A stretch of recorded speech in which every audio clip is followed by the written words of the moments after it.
Hi guys, welcome back to the channel. Today we are diving into a big question people all over the world keep asking. Why do tourists love Jamaica so much? Why do people travel from thousands of miles away, sometimes every single year, just to experience this one small island? Well, stick around because the truth behind Jamaica's global appeal goes way deeper than beaches or resorts.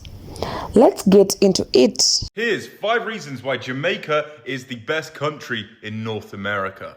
Starting with food, you have African, British, Spanish, and Indian influence all in one nation, and this gives you spice, it gives you diversity, and it just gives you some of the best flavors in the world. The national dish, ackee and saltfish, absolutely incredible, very, very unique, and it doesn't taste like fish that you'll get in most parts of the world. They usually use cod, and it has a very, very salty taste, of course, but also incredible.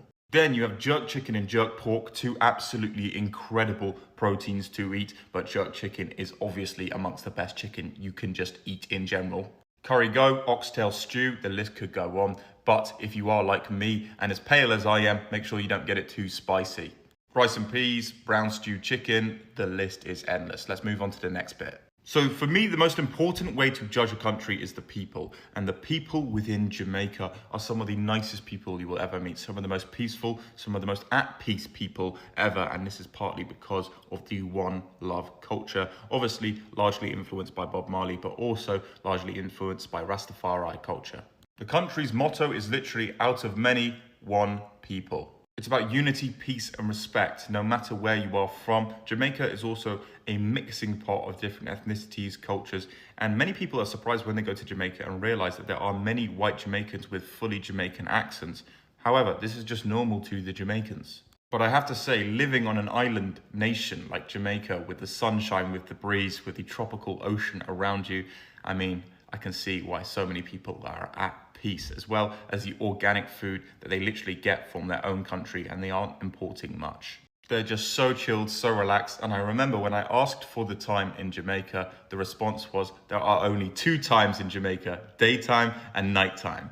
Then you got the home of reggae, some of the best Afro-Caribbean music you're ever going to listen to. And reggae is just a vibe. Anybody can listen to it. Again, it comes into that community thing where it is about unity. It's not about division. It is for everybody.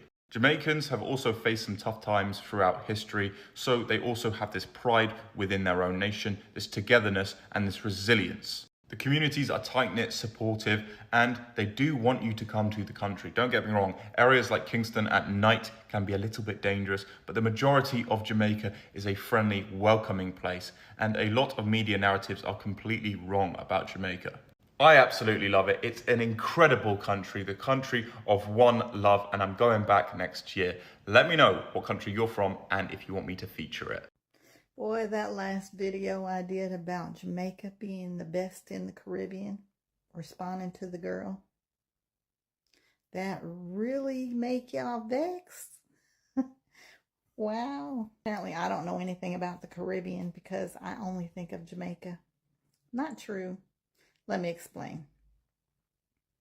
When we say people only think about Jamaica, when you mention the Caribbean, this is what I meant.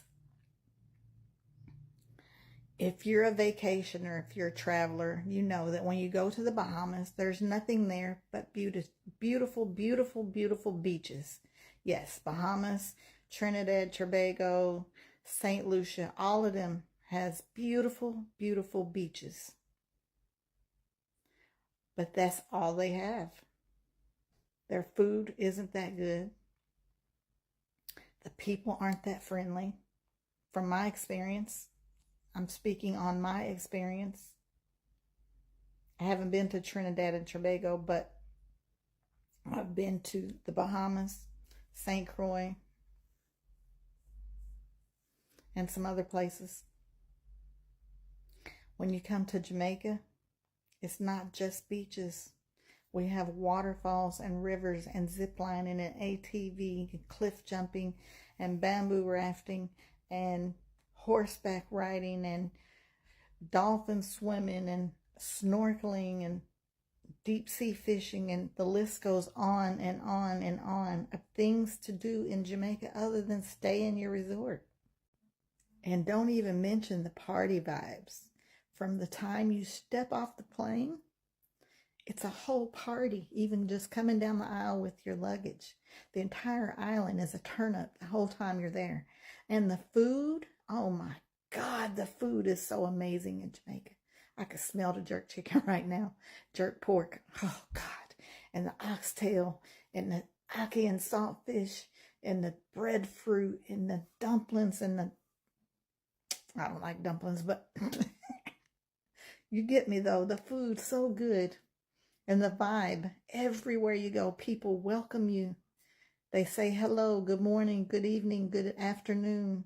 They make sure you're good. Even if you take off walking out of your resort, people are going to check on you and make sure you're good.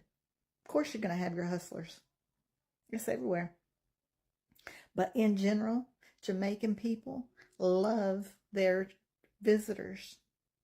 And the vibe is unmatched across the entire Caribbean. I don't care what you say.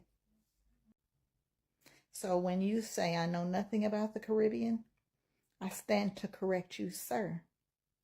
Jamaica may not be the only place in the Caribbean, but it is the best place if you want to have a good time and a good party vibe and memories to last a lifetime. Jamaica's the one. These are the five biggest cultural shocks I suffered as a Cuban moving to Jamaica. If you're new here, hi, my name is Flor. I am Cuban and I've been living in Jamaica for 21 years. And we still remember them five shockers here like it's today. Number one, throwing the toilet paper in the toilet. Cuba is a very different place right now, but back in my days, you couldn't do that. First of all, we didn't even add toilet paper. We did use newspaper, and then you have the little basket beside the toilet, and then you would have put the paper in there. So me did put the toilet paper in the basket, and my mother-in-law yard by mistake couple times. Number two, meat. When I went to Jamaica, I went to live with my mother-in-law, and she did have a helper. So the helper would have cook. And the first time I see the helper cooking, I swear I said they might keep a welcome party for me. And I was like, oh my God, it looked like I missed the notice that they're keeping a welcome party. And then when dinner time come, miss everybody, I share them plate. And I'm like, no party, no, I keep again. And I asked my husband and I say, you know, I keep party or something. He said, no, why you are asking? I said, but me I see a pot full of meat in the stove. Like, what is that? And he said, no, that is how we cook here. I'm like, excuse me? You see, in my Cuba, the one that I was coming from, we cook a little tiny piece of meat and it's counted per person. Let's use an example of a chicken very quick. My family will slaughter a chicken at home. We take part of the chicken to make soup. That will be the 2 foot, the neck, and the intestines. The soup will be one meal. Another meal will be the leg and thigh them. And another meal will be the breast and the chicken back. 3 meals, 3 different meals out of one chicken. Me never adjust to them abundance them there. I was shocked. Number three, it was the lack of public display of love. You see, in Cuba, people are kiss, people are hug, people are make out, people are fill up one another in a public. People sometimes even in a public. And most time, did I have to find myself holding back when I was in public with my husband. And every time, like if I kissed him or anything, I just felt like everybody was like, "What are you doing? Get a room." You know, it was very uncomfortable. And 21 years later, after practicing that, I have found after visiting Colombia and Brazil, which are places where people do that, just like in Cuba, I feel like, boy, me really miss out in hug and kisses. Number four, Jamaicans bathe a morning time. In Cuba, nobody no do that. I am not saying it's because we are nasty people, but because we don't really have the resources, we don't have the water, we don't have soap, we bathe 2 times for the day. So in a Cuba, it's normal for a man to wake up a morning time, wash him face, and a woman wake up a morning time and she wash her face and she wash her and go about them business. Number five, and this was one of the biggest adjustments I had to make. And it was wearing a brassiere and just changing my general way of dressing. Jamaicans' way of dressing, Jamaicans' style is impeccable. I have been to many different countries and I have never seen anybody who dresses as well as a Jamaican does. And I am so glad and thankful that I adopted that type of that part of the culture, because my IG name is Flor that style thanks to Jamaica. I literally went to Jamaica without a brassiere. I never did wear one to begin with. One of the first type of shopping that my mother-in-law took me to was to buy underwear. She's like, do you want to go shopping? I said, I couldn't even say yes. And she's like, let's just go buy some brassieres. My to them never did long. I was 20 years old, okay? And another thing was adjusting to the way that you dress to go to work. You see, when a Jamaican dress to go to work, it come like them a go out somebody wedding, everybody dress up. It dress up with so much taste and meticulously.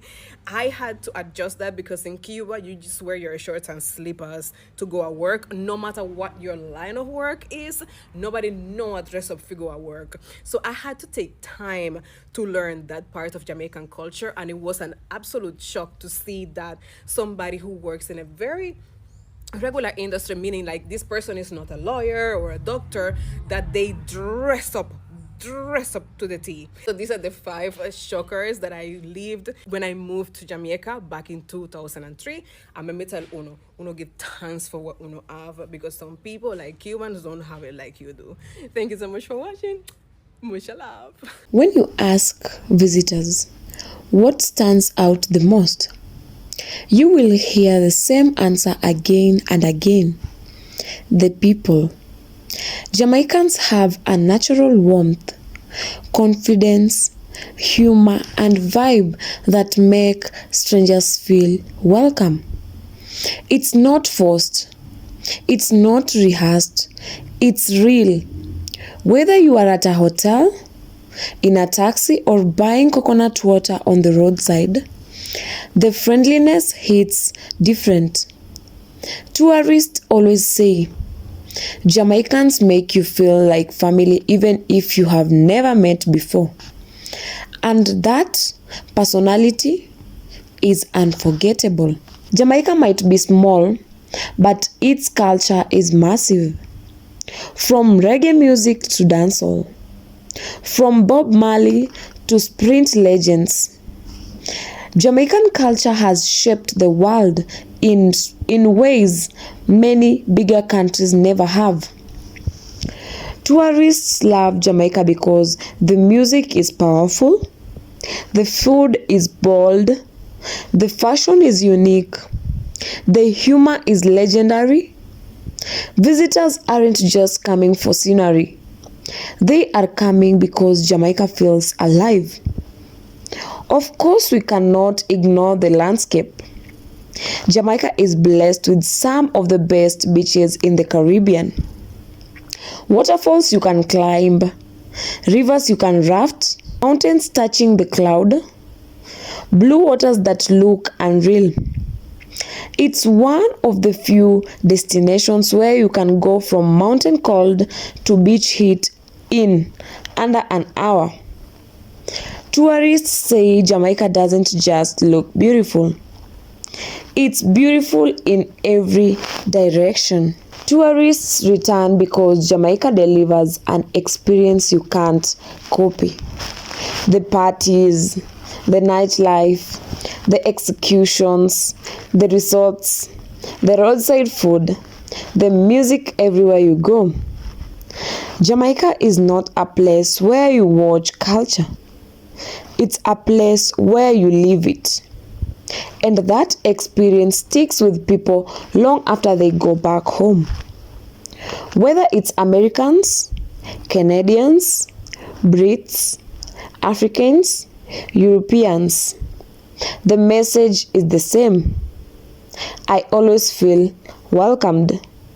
I never get bored. The culture is addictive. The island is special. And that's the truth. Jamaica leaves an emotional impact. People don't just visit Jamaica, they connect with it. Jamaica is more than beaches, more than resorts, and more than tourism campaigns. It's the people, it's the culture, it's the energy. And that's why tourists can't stop choosing Jamaica. And if you enjoyed this video, hit like, drop a comment, and subscribe for more Caribbean stories and breakdowns. And the question of the day is, where are you from? And have you ever been to Jamaica? Tell us below.